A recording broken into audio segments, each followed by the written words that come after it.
आज सुनिए हिंदी की समकालीन लेखिका रजनी मोरवाल जी की लिखी हुई कहानी केशिनी।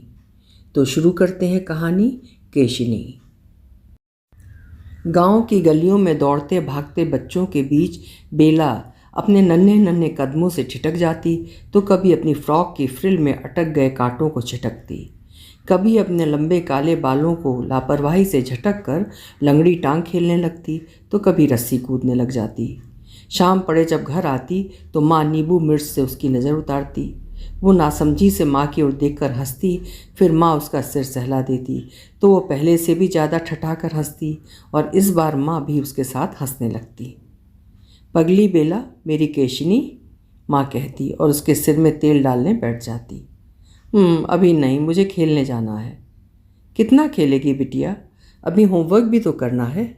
माँ कुछ देर बाद उसके हाथों में कॉपी और पेंसिल देकर सुलेख लिखने बिठा देती।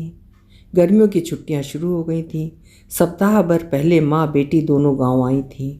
छुट्टियों में करने के लिए ढेर सारा होमवर्क मिला था, लेकिन बेला ने अब तक ना तो एक पंक्ति लिखी थी और ना ही पढ़ी थी। 12 बरस की बेला गांव आकर ही पहली बार महीने से बैठी थी। पहले तो समझी ही नहीं कि क्या हुआ। सारी फ्रॉक खून से सनी लिए गांव भर में खेलती फिरी। शाम को कोई माँ के हाथ में उसका हाथ थमा गया, तब जाकर बुक्का फाड़ कर रोई। क्या हुआ, क्यों हुआ, ये सारा खून कहाँ से आया उसकी फ्रॉक पर, उसे क्या मालूम था। मासिक स्राव में ऐसा होता है बेटा, अब तू बड़ी हो गई है। स्त्रियों को हर माह 5 या 6 दिन ऐसा होता है, माँ ने उसे समझाया था। मुझे ये चोट हर माह लगेगी माँ। ये चोट नहीं है बिटिया, पीरियड या माहवारी एक सामान्य प्राकृतिक प्रक्रिया है जिसमें आपके यूट्रस के अंदर से रक्त और टिश्यू वेजाइना द्वारा निकल जाते हैं। ये आम तौर पर महीने में एक बार होता है। मुझे पेट में दर्द हो रहा है माँ। बेला को कुछ समझ नहीं आया था कि माँ ये सब क्यों समझा रही है या क्या समझा रही है। वो सुबकने लगी थी। माँ को तसल्ली हुई थी कि बेला की देह अपना प्राकृतिक व्यवहार कर रही थी। जैसे जैसे वो बड़ी होगी सब समझ जाएगी। माँ ने उसे समझाने की कोशिश की और वो उसमें काफ़ी हद तक सफल भी हुई थी। कुछ दिनों बेला उदास रही, खेलने में भी उसका मन नहीं लगता था, लेकिन 6 दिनों बाद वो सामान्य हो गई थी और उसकी वही पुरानी धमा चौकड़ी शुरू हो गई थी। गर्मियों की छुट्टियों में बेला के सारे कजिन्स अपनी ननिहाल बांदी कुई जाते थे और वहाँ खूब मस्ती करते थे, खेल कूद करते थे और नानी के हाथ के भिन्न भिन्न व्यंजनों का लुत्फ़ उठाते थे। चाय का बहुत इंतज़ार रहता था क्योंकि माँ चाय नहीं देती थी और नानी के यहाँ सब माफ़। सुबह की चाय के साथ नानी टोस्ट और कभी कभी रात की रोटी को घी में भूनकर भी देती थी। शाम की चाय के साथ भुना जौ, चना और मूंगफली देती थी, तो दोपहर में कभी कभी सत्तू भी। नानी बच्चों की पसंद के भांति भांति के लंच और डिनर बनाती थी। जिंदगी में बेला ने ऐसा स्वादिष्ट खाना कहीं नहीं खाया था। यहाँ तक कि 5 स्टार होटल में भी ऐसा जायकेदार खाना नहीं मिला जैसा स्वाद नानी के घर के खाने में मिल रहा था। उसकी विमला मासी दोपहर में अपनी डायरी में लिखे गाने उन बच्चों से गवाती थी। कहाँ सुर लगाना है, कहाँ टेर लगाना है आदि सब सिखाती थी। कॉमिक्स सब बच्चे अपने घर से बैग भर कर ले जाते थे और खूब चाव से पढ़ते थे। लेकिन रोज़ सोने से पहले मौसी सामाजिक कहानियाँ सुनाती थीं और मामा डरावनी कहानियाँ सुनकर बेला को डर के मारे सारी रात नींद नहीं आती थी। वो विमला मौसी से चिपटी सिकुड़ी पड़ी रहती थी। मौसी उसे घर में सबसे प्यारी थी। गर्मियाँ बीतते बीतते बेला और माँ मुंबई लौट आए थे। स्कूल शुरू होने में कुछ दिन बाकी थे। बेला ने अपना सारा होमवर्क कंप्लीट कर लिया। नया स्कूल बैग, टिफ़िन बॉक्स, नई यूनिफॉर्म और नए शूज़ खरीद लिए थे। अब केवल स्कूल खुलने का इंतज़ार था। बेला का बचपन आम बच्चों जैसा ही था। स्कूल के बाद वो खाना खाती, शाम को स्विमिंग सीखने जाती और रात को होमवर्क करती। रविवार को सबसे बड़ा काम होता था बेला के लंबे बालों को धोना और सुखाना, जिसमें मम्मी की मदद लेनी पड़ती थी। रात को मम्मी उसके बालों में तेल मालिश भी करती थी। अपने घुटने तक लंबे बालों का सारा क्रेडिट वो अपनी मम्मी को देती थी। सप्ताह में एक दिन वो कत्थक की क्लास में जाती और किसी एक दिन स्केटिंग सीखने। महीने में कभी कभी किसी दोस्त की बर्थडे पार्टी पर जाना भी उसे पसंद था। कुल मिलाकर मुंबई की भागदौड़ वाली ज़िंदगी में भी वो अपने मम्मी पापा के साथ खुश थी। बेला के पापा कहते हैं कि समय के भी पंख होते हैं। जो बरस 10 बरस अपने पंखों पर इंसान को बिठाए उड़ते रहते हैं। बेला को लगता है पापा सही कहते हैं। उसके दिन भी उसे पंखों पर बिठाए उड़ रहे हैं, बल्कि पिछले कुछ महीनों से तो बहुत तेज़ी से उड़ने लगे हैं। जब से उसको पीरियड्स शुरू हुए हैं उसे लगता है उसकी देह हर दिन बदल रही है। अभी कुछ दिन पूर्व ही मम्मी ने उसकी शमीज की जगह उसे ब्रा पहनने को दी है। कितनी शर्म आई थी उसे। क्या वो इतनी बड़ी होती जा रही है? वैसे भी इन दोनों उसे क्यों, क्या, कैसे, किसने आदि प्रश्नों ने परेशान कर रखा है। उस रोज़ मम्मी भी बोल रही थी कि बेला तुम सवाल बहुत करने लगी हो आजकल। अब बेला क्या करे? जब उसका शरीर बड़ा होगा तो उसका मस्तिष्क भी तो विकसित होगा ना, और दिमाग तो सवाल करेगा ही। बेला मुस्कुराती। आजकल उसे बहुत हंसी आने लगी है। बिना बात होंठों पर एक मुस्कुराहट ठहरी रहती है। सिर्फ उसी का ये हाल नहीं था, बल्कि 12वीं में पढ़ने वाली सभी सहेलियों का ठीक यही हाल था। क्लास में उनकी खुसर पुसर सुनकर टीचर भी डांटती हैं। You teen age girls are very talkative and you long hair girl, I will certainly complain to your parents. लेकिन वे सब सहेलियां इन सब से बेपरवाह अपनी ही मौज में बेलौस और बेतकल्लुफ़ अपने भीतर उठती भावनाओं के ज्वार से तरंगित रहती थीं। बेला अपने लंबे बालों की वजह से पूरे स्कूल में पहचानी जाती थी। उसे अच्छा लगता था कि सब उसके लंबे बालों से पहचानते हैं, लेकिन उसका एक नाम भी है। यदि सब उसे बेला कहकर पुकारें तो उसको अधिक खुशी होती। 12वीं का रिज़ल्ट आने वाला था। रिज़ल्ट का बेला से अधिक उसके मम्मी पापा को इंतज़ार था। मम्मी चाहती थी बेला डॉक्टर बने, लेकिन पापा उसे अपनी तरह जज बनाना चाहते थे। बेला क्या चाहती है ये कोई उससे नहीं पूछता था। बेला को बनना था मॉडल। रैंप पर शान से वॉक करती मॉडल्स उसे बहुत लुभाती थीं। वो कॉलेज की पढ़ाई के साथ मॉडलिंग और रैंप वॉक सीखने का कोई कोर्स करना चाहती थी, लेकिन मम्मी पापा ये हरगिज़ नहीं चाहते थे।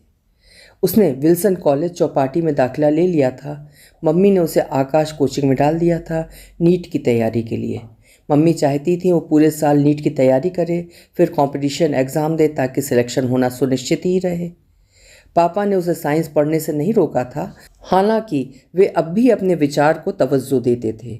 उनकी दिली ख्वाहिश थी कि बेला जज बने, फिर भी वे चाहते थे बेला वही बने जो उसको बनना है। बेला अपने पिता के ज़्यादा नज़दीक थी, लेकिन माँ और वो साथ साथ खूब हंसते थे। कभी कभी बेबात ही तो कभी आपस में एक दूसरे की तरफ देख कर ही ठठाकर हंसते थे। स्त्रियों को शायद हंसने रोने के लिए आपस में शब्दों के माध्यम से कुछ बोलकर व्यक्त करने की ज़रूरत नहीं होती। उनका सुख दुख साझा होता है। बेला का बचपन फिसल पट्टी की मानिंद सर से फिसल कर यौवन की दहलीज पर आ गिरा था। उसने डॉक्टर बनने के लिए मेडिकल लाइन नहीं चुनी थी, बल्कि उसने साफ बोल दिया था अपने मम्मी पापा को कि वो अपने हिसाब से कुछ सोचेगी। फ़िलहाल इस वक्त वो सिर्फ ग्रेजुएशन करना चाहती है। वो मंजिल से अधिक सफ़र के बारे में सोच रही थी। वर्ष 1999 था जब बेला ने अपना बीएससी पास आउट किया था। कन्वोकेशन के दिन वो मम्मी की सिल्क वाली कांजीवरम पहन कर गई थी। बेहद खूबसूरत लग रही थी वो धानी रंग की साड़ी में, फ्रिल वाले ब्लाउज़ में, बिल्कुल किसी बंगाली रूपसी की तरह। वहीं फेयरवेल के बाद देवोजीत अपने मम्मी पापा को उससे मिलाने लाया था।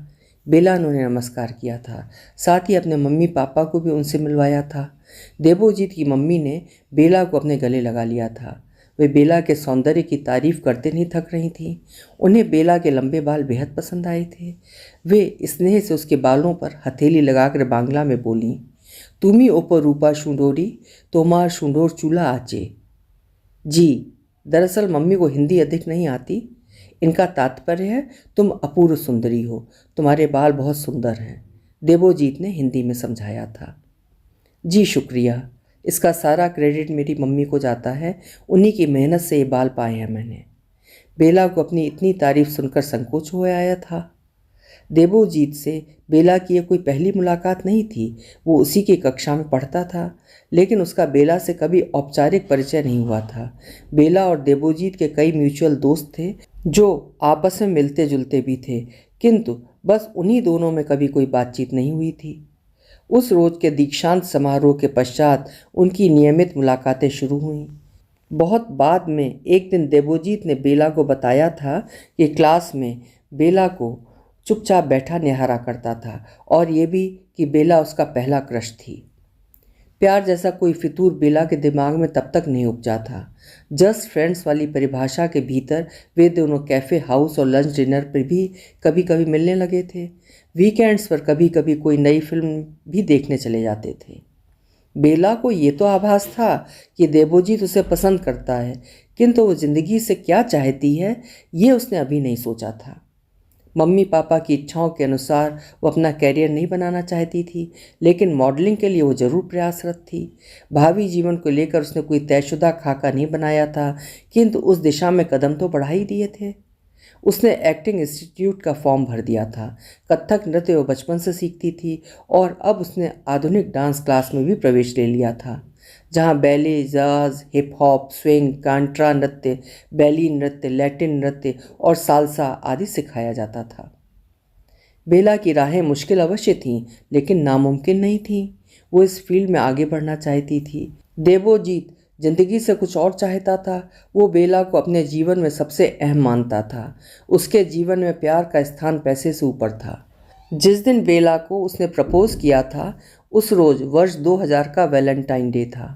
वो चाहता था बेला उसके प्यार को समझे और ये यकीन करे कि प्यार अपने साथी के सपनों की राह में रोड़े नहीं अटकाता।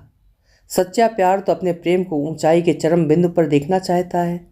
देवोजीत ने बेला को सिल्वर रिंग के साथ साथ ये वचन भी दिया था कि वो बेला के पंखों को परवास देगा। बेला के साथ वो कठिन से कठिन राहों पर भी मुस्कुराते हुए चलेगा। शादी उसके सपनों की राह में कंटक नहीं, वरन फूल का गलियारा सिद्ध होगी। बेला को भी देवोजीत से लगाव तो हो ही गया था। वो ऐसे ही किसी प्रेमिल व्यक्ति को अपना जीवन साथी बनाना चाहती थी, लेकिन इतनी जल्दी ये सब कुछ होगा उसने सोचा नहीं था। वो हाँ और ना की ऊहापोह से जूझ रही थी। इस अनिश्चय की स्थिति में उत्पन्न होने वाले तर्क वितर्क ने बेला के दिलो दिमाग को खासा परेशान कर दिया था। ऐसे में उसकी मम्मी ने उसको संभल दिया था। कोई भी लड़की देवोजीत जैसे स्पष्ट हृदय व्यक्ति से विवाह करना चाहेगी। लेकिन मैं जीवन में बहुत कुछ करना चाहती हूँ, बेला ने उदासी में डूबते हुए कहा था। तुम्हारी आवाज़ की कातरता बता रही है कि तुम्हारा दिल कुछ और कह रहा है और दिमाग कुछ और। मगर में पूरा जीवन भी बिताया जा सकता है और आखिर में दोनों हाथ खाली रह जाएं, कौन जानता है। मैं क्या करूं मम्मी। आगे बढ़ो मेरी बच्ची, जीवन तुम्हें ऐसे मुकाम में लाया है तो इसमें उसकी कोई रजा होगी। मम्मी ने हाथ जोड़ते हुए ऊपर वाले की ओर इशारा करते हुए कहा था। हाँ शायद, बेला ने अनिर्णय की स्थिति में कहा था। एक परम ऊर्जा होती जरूर है इस वातावरण में जो इस पूरी कायनात को चलायमान रखती है, और वही हर एक जीव के लिए सही गलत का चुनाव करती है। इंसान तो निमित्त मात्र है, बाकी किया धरा तो सब उसका है। मम्मी की बातें उसके जहन में उतर गई थी। उसने देवोजीत से शादी करने के लिए हामी भर दी थी। ब्याह के बाद के दिन बड़े खूबसूरत होते हैं। बेला और देवोजीत भी अपनी नई नई शादी के दिनों को एक्सप्लोर कर रहे थे। प्यार भरे दिन, टूटने मनाने के दिन, झूठी तकरार के दिन, मनुहार के दिन, मुरादों के दिन, रातों को जगकर सोने के दिन और गुलाबी गुलाबी जाड़ों के दिन। सब कुछ लुभाता है, रिझाता है। व्यक्ति अपना आपा भूल जाता है। उसे न भूतो न भविष्यति की तर्ज पर सिर्फ वर्तमान ही याद रहता है। कुछ खोकर कुछ पाने के उन दिनों में व्यक्ति पर एक खुमार तारी रहता है। बेला और देवोजीत अपने में खोए एक नई गृहस्थी सजा रहे थे। देवोजीत जब नौकरी पर जाता तो बेला घर सजाती और खुद को भी संवारती। उसने मॉडलिंग सीखने की क्लास शुरू कर दी थी। ये एक सुखद एहसास था कि जीवन में उसे जो चाहिए था वो सब उसके मन मुताबिक चल रहा था। दिन और रात पंख लगाकर उड़े जा रहे थे। बेला को उन्हीं दिनों कुछ छोटे मोटे रैंप वॉक करने के ऑफर आने लगे थे। वो खुश थी कि कभी ना कभी उसे कोई बड़ा प्रोजेक्ट भी मिलेगा। सबकी शुरुआत ऐसे ही छोटे छोटे अवसरों से होती है, तब जाकर एक दिन व्यक्ति शीर्ष पर पहुंचता है। बेला को उन दिनों थकावट हो जाती थी। उसे लगता था शायद जिम अधिक करने से ऐसा हो रहा होगा, किंतु फिर सुबह सुबह जब उल्टियाँ होने लगीं तो उसने मामले को गंभीरता से लिया। मम्मी को फ़ोन पर बताया तो उन्होंने उसे प्रेगनेंसी टेस्ट करवाने की सलाह दी। उनकी आशंका ठीक ही निकली थी। बेला वाकई खुशखबरी देने वाली थी। सब बहुत खुश थे, पर बेला उदास थी। किंतु कुछ वक्त पश्चात उसने परिस्थितियों से समझौता कर लिया था। समय के साथ साथ उसने भी आने वाली इस खुशी के समक्ष बाहें फैला दी थीं। अगले 9 माह बाद बेला ने एक सुंदर से बेटे को जन्म दिया था। जच्चा और बच्चा दोनों स्वस्थ थे। उन्होंने बड़े प्यार से अपने बेटे का नाम जतिन रखा था। समय अपनी रफ्तार से चल रहा था। बेला और देवोजीत प्रसन्न थे, सुखी थे। बच्चे के आने की खुशी में उन्होंने नई कार भी खरीद ली थी। सबसे पहले वे कार लेकर श्री सिद्धि विनायक मंदिर और शिरडी दर्शन करने गए। अब वे वीकेंड्स पर कभी Chowpatty, gateway of India, Haji Ali, Nehru planetarium, marine drive, Lonavala, Khandala आदि घूमने निकल जाते थे। जतिन अब क्रच जाने लगा था। बेला को अपने लिए 5-6 घंटे का वक्त मिल जाता था, जिसमें वो घरेलू कामकाज निपटाती और अपनी यादों के गलियारे से सपनों का पुराना संदूक खोलकर बैठ जाती थी। संदूकची में उसे कई पुराने ख्वाब मुड़ी तुड़ी अवस्था में मिलते, जिन्हें वो फुर्सत में फिर से धूप दिखाकर बुहारने की जुगत करने लगी थी। उसके पिछले जन्मदिन पर पापा ने उसे एक रेत घड़ी गिफ्ट की थी, जिसे बेला अपने सिरहाने रखती थी। रात को सोते वक्त वो उसे उलट पुलट देती थी। पापा का संदेश उसे ज्ञात था, इस एहसास से कि दिन सर से बीत रहे हैं और उसे बहुत कुछ करना था जो छूटा जा रहा था। बेचैनी में आकर वो उस रेत घड़ी को समतल रख देती, मानो वक्त जस का तस थम जाएगा। मन में उठते सवालों की उमड़ घुमड़ जब नींद आने तक भी न थमती, तो वो सारी सारी रात करवटें बदलती रहती थी। देवोजीत उसके मन की घुमड़ती उथल पुथल से वाबस्ता था। वो बेला को प्रोत्साहित करता कि वो वापस अपनी डांस क्लास ज्वाइन कर ले, या तो वे दोनों कुछ दिनों के लिए पहाड़ों पर कहीं घूम आए। घूमने का प्लान वर्कआउट करके वे दोनों खुश थे। जतिन भी अब 4 बरस का हो चुका था, अतः उसे लेकर घूमने जाने में कोई परेशानी भी नहीं थी। बेला और देवोजीत को बर्फबारी देखनी थी, इसलिए वे दिसंबर के महीने में शिमला घूमने चले गए थे। इस दौरान शिमला के साथ साथ कुफरी, नाल, देरा, चैल आदि पर्यटन स्थलों पर भी बर्फबारी होती है। कुछ दिनों में वे जीवन की आपाधापी से दूर सिर्फ और सिर्फ अपने आप में खोए हुए थे। जीवन जैसे पुनर्जीवित हो चुका था। वे रोज़ शाम मॉल रोड पर हाथों में हाथ लिए घंटों घूमते रहते और जतिन के साथ अपने भविष्य की सुनहरी योजनाएं बनाते। 10 दिनों बाद वे मुंबई लौट आए थे। बेला को थोड़ी थकान हो गई थी। देवोजीत ऑफिस जाने लगा था। बेला कुछ दिनों के लिए अपने मायके चली आई थी। मम्मी पापा को जतिन से मिलकर अच्छा लग रहा था। अपने नाती के साथ दिन भर उनकी मस्ती चलती रहती थी। बेला कुछ दिनों फ्री होकर अपनी पुरानी सखियों से मिलने का प्लान बनाती या फिर खूब सोती। मायके में आकर हर लड़की को सुकून की नींद आती है, यही सोचकर मम्मी पापा उसे डिस्टर्ब नहीं करते थे। बेला का जी अचानक कच्चा कच्चा रहने लगा था। खाना खाने में आनाकानी करती थी और फ्रूट से उल्टियाँ होने लगती थीं। वजन भी उसका लगातार गिरने लगा था। मम्मी ने अंदाज लगाया था कि हार्मोनल असंतुलन से बेला की देह प्रभावित है। उसे किसी अच्छे डॉक्टर से चेकअप करवाना चाहिए। बेला उन्हें आश्वस्त करके घर लौट आई थी और आने के कुछ रोज बाद ही उसे यकीन हो गया था कि वो दोबारा प्रेग्नेंट है। बेला और देवोजीत को शुरू से ही 2 बच्चों की ख्वाहिश थी। वो दोनों खुश थे। चिंता थी तो बेला की तबीयत की। उसकी सेहत लगातार गिर रही थी। देवोजीत ने सुनिश्चित किया कि बेला अच्छी खुराक ले, जिससे वो गर्भावस्था के दौरान स्वस्थ रहे और एक तंदुरुस्त बच्चे को जन्म दे। वो बेला को ज़्यादा से ज़्यादा खुश रखने की कोशिश करता था, लेकिन कहीं कुछ था कि बेला की तबीयत गिरती ही जा रही थी। बेला ने किसी तरह अपने आप को संभाल कर दूसरे बच्चे को जन्म दिया था। इस बार उसे बिटिया की प्राप्ति हुई थी। उन्होंने उसका नाम बड़े चाव से जूही रखा था। देवोजीत और बेला अत्यंत प्रसन्न थे। वे चाहते थे कि दूसरा बच्चा लड़की ही हो, जिससे उनका परिवार संपूर्ण हो जाए, और ऊपर वाले ने उनकी मुँह मांगी मुराद पूरी की थी। बेला पूरी तरह से व्यस्त हो चुकी थी। 2 बच्चों का काम और खुद के लिए भी समय निकालना बेहद मशक्क़त का काम था। बहुत जद्दोजहद करनी पड़ती थी। रात तक वो थक कर चूर हो जाती थी। मुंबई में हल्की हल्की बारिश शुरू हो चुकी थी। सारा शहर टिप टिप कर रहा था। बेला को ये मौसम थोड़ा कम पसंद है। पूरे घर में बच्चों के कपड़े सूखते रहते और दिन रात पंखा चलाना पड़ता है, तब जाकर कमरे में कुछ नमी कम हो पाती है। बेला को वैसे गर्मी भी अधिक सताती है, लेकिन बच्चों के साथ वो धीमा पंखा चलाकर सोती है। पिछली रात भर वो पसीने से तरबतर होती रही। सुबह उठी तो नींद पूरी न होने के कारण एक अजीब सी चिड़चिड़ाहट उसके भीतर भर गई थी। सिर भी भारी हो रहा था। बेला ने देवोजीत को चाय का कप पकड़ाया और खुद की चाय लेकर बेडरूम में ही आ गई थी। बच्चे अभी तक सोए हुए थे। वो उन्हीं के पास कुर्सी पर बैठ गई थी। सोते हुए बच्चों के मासूम चेहरों को निहारती हुई वो ममत्व से ऊब चूब होती रही। उसकी नज़र पास ही पड़े अपने तकिए पर गई। वहाँ बालों का एक गुच्छा चिपका हुआ था। इतने सारे बाल? उसने स्वयं से सवाल किया, फिर खुद ही उत्तर ढूंढ लिया कि पसीने से निकल गए होंगे। रात को गर्मी और नमी से भयंकर चिपचिपा मौसम हो रहा है। उसने अपने लंबे बालों को कंघी से सुलझाया और तेल लगाने बैठ गई।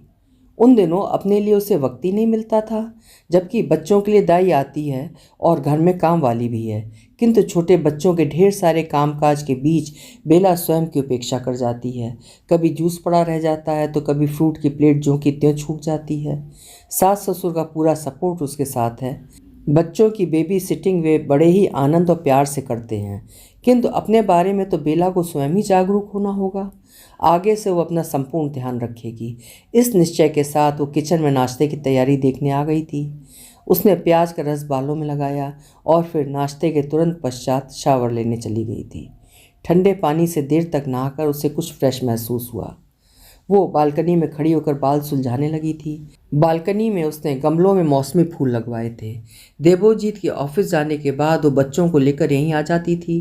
फूलों को निहारते हुए कभी कॉफ़ी पीना तो कभी बाल बनाना उसका प्रिय शगल था। उस रोज़ रविवार था, सो देवोजीत और बच्चे देर तक सोए हुए थे। वो धीमे धीमे गीत गुनगुनाने लगी थी। बालों में हाथ फिराते हुए अचानक क्राउन एरिया में उसकी कंघी फिसल गई थी। उसने उंगलियों से वहाँ छुआ तो बालों के बीच सपाट खाल पर चिकनी त्वचा महसूस हुई। बालों के बीच चिकनी त्वचा? वो मरमरिंग कर उठी। उसने काफ़ी देर तक बालों को उलट पुलट कर उस पैच का जायज़ा लिया। जब कुछ समझ नहीं आया तो देवोजीत को उठाकर दिखाया। यहाँ बाल उड़ गए हैं, तुम खींचकर बांधती रही होगी शायद, देवोजीत ने कहा। नहीं, ऐसा तो नहीं होना चाहिए, मुझे तो अधिकतर बाल खुले ही पसंद हैं। तुम अपनी खुराक संभालो, विटामिन्स के सप्लीमेंट्स के लिए डॉक्टर से सलाह लेने चलेंगे। बच्चों के साथ तुम ठीक से अपना ध्यान नहीं रख पाती।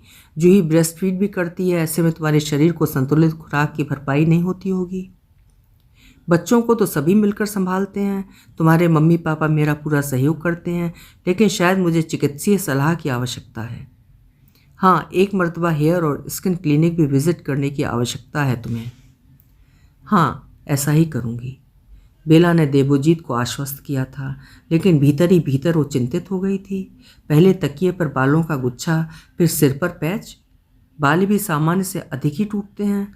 उसने मन ही मन सोचा कि बच्चों की दो डिलीवरी के कारण उसका शरीर हार्मोनल असंतुलन से जूझ रहा है। शायद यही कारण है कि ना तो ठीक से भूख लगती है, ना नींद आती है और हमेशा कमजोरी महसूस होती रहती है। अचानक धड़कन बढ़ जाती है, पसीना पसीना हो जाती हूँ और वज़न भी लगातार गिरता ही जा रहा है। अगले ही दिन वो डॉक्टर के पास विजिट कर आई थी। कुछ ज़रूरी दवाइयाँ और विटामिन्स, प्रोटीन्स, मिनरल्स आदि की गोलियाँ और सिरप देकर डॉक्टर ने कहा था, चिंता की कोई बात नहीं, बच्चों के जन्म के बाद कभी कभी ऐसा होता है। हेयर और स्किन क्लिनिक भी तो हुआ ही थी बेला, वहाँ से भी आश्वासन और ढेर सारी दवाइयों का पुलिंदा ले आई थी। आते कुछ महीने बेला इन्हीं दवाइयों से जूझती रही थी। मम्मी और सास से पूछ पूछ कर तमाम घरेलू उपचार भी उसने आजमा लिए थे, लेकिन बालों का झड़ना और टूटना मुसलसल जारी रहा था। गंजेपन के कई पैच अब सिर में जगह जगह उभरने लगे थे। देह में जहाँ तहाँ भी बाल थे, वहाँ एक गंजापन प्रतीत होने लगा था। भौहों के आकार में असमानता दिखाई देने लगी थी। बगलों और गुप्तांगों पर भी बाल उड़ने की समस्या दिखाई देने लगी थी। अब तक बेला सुनिश्चित हो चुकी थी कि ये तकलीफ सामान्य बाल झड़ने की समस्या से कुछ अलहदा ही है। उसने ताबड़तोड़ चिकित्सकों से परामर्श किया था। डॉक्टर ने उसे कहा था कि बालों के झड़ने का कारण कोई बीमारी, विटामिन की कमी, हार्मोन असंतुलन या संक्रमण हो सकता है, सो आपको रक्त परीक्षण या स्कैल्प बायोप्सी की आवश्यकता हो सकती है। हो सकता है आप में एलोपेसिया एरिटा नाम की बीमारी का मामला विकसित हुआ हो, जिसके कारण आपकी प्रतिरक्षा प्रणाली आपके बालों के रोम पर हमला करती है, और ऐसा हुआ तो आने वाले समय में आपके शरीर के तमाम बाल पूरी तरह से झड़ जाएंगे। बेला के पैरों के नीचे से ज़मीन सरक गई थी। देवोजीत ने उसे तसल्ली देने की पूरी कोशिश की थी, लेकिन उदासी और बीमारी में अगर कोई व्यक्ति के मन को समझा सकता है तो वो भुक्तभोगी स्वयं ही समझा सकता है। दूसरे की सलाह, मशवरा या सुझावों से पीड़ित व्यक्ति को कोई संबल नहीं मिलता। रो रो कर बेला का बुरा हाल था। वो जीवन से क्या चाहती थी और जीवन ने उसे क्या बख्शा था। वाकई आने वाले कुछ महीनों में बेला के सिर के सारे बाल, भौं के बाल और गुप्तांग के बाल झड़ चुके थे। देह का जो हिस्सा समाज को दिखाई देता है, व्यक्ति उसके प्रति बहुत सजग होता है। बाहरी अंगों को व्यक्ति देखने योग्य बनाकर रखता है, सजा संवार कर रखता है। इसलिए शरीर के बाहरी भाग के प्रति बेला अत्यधिक चिंतित थी। घर से बाहर निकलना उसने लगभग बंद कर दिया था। सारी सारी रात वो रोती रहती थी। किसी की सहानुभूति उसे जहर के समान लगती थी। उसे यूं प्रतीत होता था मानो सारी दुनिया उसे ही घूर रही थी। देवोजीत की ओर से भी वो आशंका से देखने लगी थी। क्या प्रेम बरकरार रहेगा? देवोजीत उसे छोड़ तो नहीं देगा? समाज के ताने और घूरती नज़रों ने उसे अविश्वासी और आशंकित बना दिया था। समाज में कैसे उठे बैठे लोगों का सामना करने की हिम्मत उसमें नहीं थी। पीठ पीछे लोग उसे गंजी, टकली, चिकनी, छिली हुई और न जाने किन किन नामों से पुकारते थे। इन सब के बीच वो भूलती जा रही थी कि वो बेला है, एक संपूर्ण स्त्री जिसके कुछ सपने हैं और जो सपने पूरे करना भी जानती है। उसने स्वयं से कहा था, मुझे तुम सब मिलकर यूं कमज़ोर ना करो कि मैं कोई गलत कदम उठा लूं। वो लोगों के सामने सिर ढककर या मुंह छुपाकर निकलती थी। उसे ये एहसास कराया जाता था जैसे उसने कोई अपराध कर दिया हो, जिसके परिणाम स्वरूप उसे सजा भुगतनी पड़ रही है। बेहद कष्टपूर्ण अनुभवों से गुजरते हुए बेला लगभग टूट गई थी। कहते हैं जब कुछ न समझ में आए तो उसे प्रकृति के भरोसे छोड़ देना चाहिए। बेला विवश थी। उसने अपने आप को हालात के सहारे छोड़ दिया था। रातों में जागे रहना, नींद से डरकर उठ बैठना, अकेले में रोना, पेट में क्रैम्प उठना, भूख न लगना, अविश्वासी होना, आशंकित रहना, एकाकी रहना, ये सारे लक्षण तो डिप्रेशन के ही थे। बेला जान गई थी कि वो अवसाद के भंवर में फंस चुकी है। देवोजीत, उसके मम्मी पापा और बेला के अभिभावक सभी मिलकर उसे अपना चित्त शांत रखने की सलाह देते थे, लेकिन बेला अपनी अत्यधिक सोचने की प्रवृत्ति से परेशान थी। पापा ने उसे समझाया था कि हारना जिंदगी की सबसे आसान चीज़ है, इससे तो लड़ना ही होगा। मैं बहुत कमज़ोर पड़ गई हूँ पापा, बेला ने सिसकते हुए कहा था। तुम तो मॉडलिंग की दुनिया से परिचित हो। कभी कभी रैंप वॉक करते मॉडल संतुलन खोकर गिर पड़ते हैं, लेकिन वे अपनी रैंप वॉक को इससे प्रभावित नहीं होने देते। वे तुरंत संभलते हैं और असहज हुए बिना अपनी वॉक को पूरा करते हैं। तुम्हें भी अपना सफ़र बिना रुके जारी रखना है, अपनी पूरी भव्यता के साथ। पापा ने उसे देर तक हौसला दिया था। उसके भीतर आशाओं के दीप टिमटिमाने लगे थे। बेला पापा के गले लगकर जार जार रोई थी। उसने पापा से और स्वयं से ये प्रण किया था कि वो जीवन में अब कभी हार नहीं मानेगी। जीवन रूपी इस रैंप पर वो अपने अस्तित्व की वॉक पूरी करके ही दम लेगी। घर के लोगों ने तो उसे सामान्य लेना शुरू कर दिया था। हाँ, कुछ मिलने जुलने वाले जो उसे इस बीमारी के दौरान और अब मिलते हैं तो उसकी इस नई अवस्था को देखकर एक बारगी भौंचक रह जाते हैं। उत्सुकतावश वे बेला से कुछ सवाल जवाब भी करते हैं, जिसका बेला ने साहस से जवाब देना सीख लिया है। अब वो पहले की तरह अनमनी या अधीर नहीं होती, बल्कि पूरे धैर्य और सहनशीलता से जहाँ तक समझाना मुफीद हो लोगों को समझाती है। उसके जवाब सुनकर कुछ लोग उससे डरते हैं कि कहीं एलोपेसिया छूत की बीमारी तो नहीं, कहीं पास बैठने अथवा साथ रहने से तो नहीं फैलेगी। तब बेला उन्हें समझाती है कि ये रोग छूने से नहीं होता, इसके कारण आनुवंशिक होते हैं। बेला इतनी बार लोगों को समझा चुकी है कि अब उसे लगने लगा था कि वो इस सबकी विशेषज्ञ बन चुकी है। देवोजीत ने उसे सलाह दी थी कि उसे एलोपेसिया के अन्य मरीजों से जुड़ना चाहिए और एक दूसरे से बात करनी चाहिए। बेला को यह विचार अच्छा लगा था। उसने अपने चिकित्सक से मिलकर एक एनजीओ खोलने का निर्णय ले लिया था। अगले कुछ महीने बेला इसी प्रक्रिया में व्यस्त रही। उसने अपने एनजीओ का नाम रखा था बॉल्ड एंड ब्यूटीफुल। बेला एक मजबूत इरादा स्त्री थी। वो अब टूटे लोगों का सहारा बन गई थी। एनजीओ में चिकित्सक आते, काउंसलर आते और करियर का सलाहकार भी आते, जो युवा लोगों को आगे बढ़ने की दिशा दिखाते। बेला ने वहाँ डांस क्लास और मॉडलिंग क्लास भी प्रारंभ कर दी थी। साल के अंत में वे सांस्कृतिक कार्यक्रम और रैंप वॉक का आयोजन करते थे। देवोजीत और दोनों बच्चे बेला के साथ कदम से कदम मिलाकर खड़े रहते थे। वे अब एक खूबसूरत, आत्मविश्वासी और आत्मनिर्भर स्त्री को परिपूर्ण होते देख रहे थे। बेला ने सिर पर एक टैटू बनवा लिया था जिसमें एक स्त्री अपने पंखों के सहारे दोनों बाहें फैलाए हवा में उड़ रही थी। उसे देख बच्चे भी खुश हो गए थे। सचमुच बेला पंखों वाली एक स्त्री में तब्दील हो चुकी थी। वो दुनिया के बनाए सुंदरता के पिंजरे को तोड़कर हर जंजीर से मुक्त हो चुकी थी। वो सिर्फ और सिर्फ अपने लिए जीना चाहती थी। वो एक नए अस्तित्व में परिवर्तित हो चुकी थी, एक स्वतंत्र और संपूर्ण स्त्री। देवोजीत कहता है कि उसे इस दूसरी वाली बेला से दोबारा प्यार हो गया है। बेला उसकी बातों पर मुस्कुरा देती है और मनी मन कहती है, मैंने भी इस बेला से प्यार करना सीख लिया है। अभी आप सुन रहे थे रजनी मोरवाल जी की लिखी हुई कहानी केशनी, एक जुझारू स्त्री की कहानी। आशा है आपको भी पसंद आई होगी। कल फिर मिलेंगे। आपका समय शुभ हो।